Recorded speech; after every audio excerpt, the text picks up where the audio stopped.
Tai yra 4. laiškas. Laiškas gautas yra lapkričio 4 dieną, 22 valandos 31 minutė. Pasirašo Tautvydas. Nurodytas vardas nėra tikras, yra iš Klaipėdos rajono. Tai cituoju Tautvydą. Dirbu viename iš Klaipėdos rajono kultūros centrų.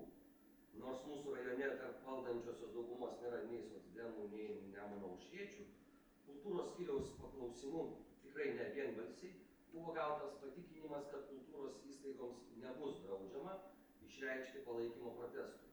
Tačiau įstaigų vadovai supranta, kad yra pavaldus politikams ir pasikeitus koalicijoms ar net tiesiog administracijos vadovams gali kilti pasekmių dėl išreikštos pozicijos. Kitose rajonuose situacija dar sudėtingesnė dėl politinio spaudimo. Neretai biudžetinių įstaigų vadovai taip pat priklauso vienoms ar kitoms politinėms jėgoms, todėl kultūros centrų darbuotojams yra dar sunkiau išreikšti savo palaikymą kultūros protestui.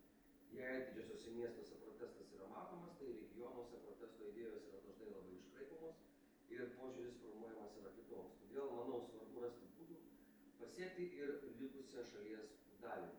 Tai buvo Tautvydo laiškas ir kviečiame visus norinčius prisijungti prie akcijos, siųsti savo mintis mums.